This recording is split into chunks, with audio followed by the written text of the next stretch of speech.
and welcome back to Unapologetically Black Unicorns. So glad you're here. So who's our guest today? It is actually the podcast itself.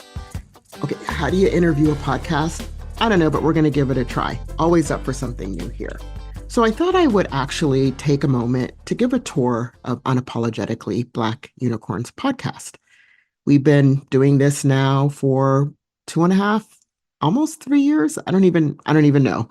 And, we have over 100 episodes. So there's a lot going on. And sometimes people are telling me how they're using the podcast, how they're finding the podcast. And I thought, well, maybe it would be a good idea if we did a bit of a tour of Unapologetically Black Unicorns. So that's why the podcast is the guest here. So first of all, for those who maybe have not heard the podcast before, and this is your first episode, welcome. And here, Garrett, you can insert some kind of welcome Unapologetically Black Unicorn sound. Ladies and gentlemen, please welcome to Unapologetically Black Unicorns. So welcome if this is your first time. And this is basically a podcast about mental health in lots of different ways. It features primarily people with lived experience, especially people of color. And it also features people who are sort of that intersectionality, folks who are underrepresented or not represented from other marginalized or minoritized groups who generally, again, maybe we don't hear from them in the mental health circles, and we need to. So there are also a diversity of opinions and approaches. So like I said, we've been doing this for about 3 years. And someone might ask me, hey, do you know anybody who? And then I got to think about who have I had on my podcast who maybe I can introduce the person to via the podcast, or maybe I just haven't even interviewed that person yet. But that's usually how it starts. Somebody might ask me, hey, Karis, do you know somebody who? I'm trying to find somebody to be on a panel, to do a presentation, just talk to them about some idea I have and get their input. So sometimes I'm able to point people to folks on the podcast. So let's say that you got to figure out how to use this podcast. Maybe the first thing to do is, I don't know, find the podcast. Good idea. So how do you find the podcast? Clearly, you're already here. You might have just bumped into it, but the easy way is to go to our link tree, and it's, link tree Unapologetically Black Unicorns. And it's pretty much on all platforms. So let's say we go to that link tree and we find all of the links that are listed there on the link tree, and they're links to the different podcast platforms. And you'll notice there are a couple that are like, what does that mean? One of them is UBU playlist, and the other one is hashtag Black Mental Health. So what are those? The UBU playlist is actually on YouTube, and it provided me the opportunity to group together episodes that are talking about similar topics and make them easier to find by episodes. There is no visual, it is only audio, it's audio only. And what's on that UBU playlist? So they're grouped together around hashtag Black Mental Health, and I'll talk to you about what that is. Political and policy. So if I'm speaking to politicians, or we're talking about policy initiatives, or people who do policy work in the behavioral health, mental health field, they would be listed in that particular playlist. BIPOC licensed mental health professionals, so Black, Indigenous, people of color who are licensed mental health professionals. There's a section on self-reflections, and that's sort of me doing what I'm doing now, is reflecting and talking about a particular topic, talking to myself, but talking to you. Yeah, that's what I'm doing. And then there's 988 and crisis system reform. And then there's a section on youth on mental health. So the hashtag Black Mental Health, so you'll see that listed exactly that way, all one word, hashtag Black Mental Health, was actually a short series sponsored by Janssen Neuroscience and supported by a peer-run organization in Los Angeles County, the Painted Brain. And it's a focus series on exactly what it says, Black mental health. It includes discussion guides. It's the only part of the podcast right now that includes discussion guides with each episode. And episodes feature people with lived experience, providers, community-based organizations, spiritual leaders, family members, all talking about what does it mean to take care of their Black mental health. So that's a great one if you're interested in that topic or want to learn how to take care of your own Black mental health. You can listen to that particular series or use those discussion guides. So what about those discussion guides?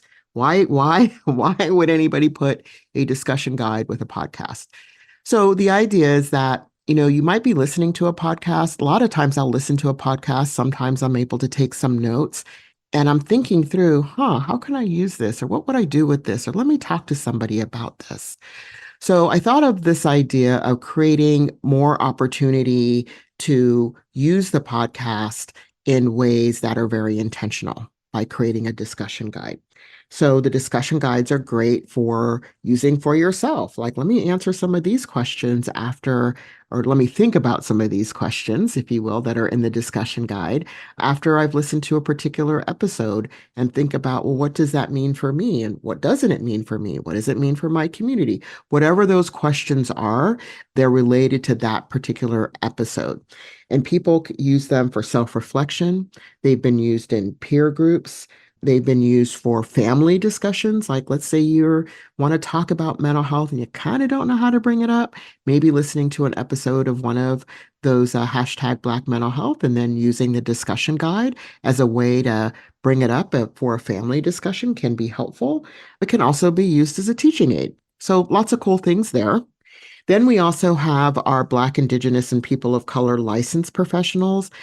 Okay, why would somebody listen to that particular playlist? Well, you might be a Black and Indigenous or person of color licensed professional, and you might want to hear what other folks are up to.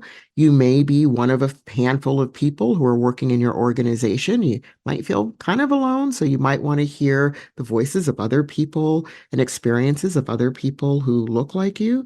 You may have interest in the field and not quite sure what you might do in this field. So you might listen to it to hear from psychologists, psychiatrists, etc., to learn more about, what people are doing in this field and how they're doing their work as folks of color in these licensed roles. Also, some of the folks are in leadership positions. So, wow, so you can have a license and then also go into a different kind of leadership position? Yes, you can. So, how do you know? How do you learn about that? Hey, you listen to the BIPOC licensed professionals playlist to some of the folks there. So, as I said, the self-reflections, that part of the playlist it's me musing. Sometimes I'm amusing, but most of the time I'm just musing. If you go there, who knows, you might even find this episode there. Well, there you go. How would you know to find it before? Of course, you can favorite, you can bookmark it. But what if you want to find several episodes that are, kind of alike? Well, you go to those playlists and you find them. So these self-reflections for me have been really helpful because things will be on my mind and I'll find out from other people, yeah, that was on my mind too. So sometimes that's how the self-reflections are sparked. So how can you use the podcast? Well, you all know how to use podcasts, but just in case, of course, you can use them for, oh, who knew, education. What? You can use them for enjoyment? Yes, you can. Self-reflection, it can spark discussions. I've actually used part of my podcast as sound clips and presentations rather than me speak on behalf of somebody with lived experience, though I am a person with lived experience myself. I'll let the person speak for themselves because they shared something about their lived experience and their work they're doing on their podcast. And I can, cut that clip and put it into a presentation. I've used the podcast as other people have, and they've told me they've have to inform their work. Anything from their work in mental health practice, in setting policy, or in program design. It can be used part of teaching your class. And I've heard that, some people actually put it in as not the whole podcast, not all 100 episodes, but, they may take a particular episode or two and put it in their curriculum as required listening. So my question always is, how are you going to use the podcast or how have you been using it? Maybe I didn't list some things here that I've actually been told about how people are using the podcast. Yep, I think that's it. That's all I've got. At least that's all I can think of. And certainly, if you have more ideas about playlist or guest or what we could do with the podcast, I would certainly love to hear them. So I just want to thank you for being a huge part of this journey. And I am looking forward to meeting more new people and sharing more of these conversations on the podcast. So remember to subscribe. That way you kind of know when the podcast is being posted, though it posts regularly on Tuesdays, but just in case you forget. And then also, of course, share. There's going to be people who will benefit from the information. Maybe they need the information, they'd like the information. So heck, go ahead and share the podcast. So that's it for me, and I look forward to seeing you next time on Unapologetically Black Unicorns.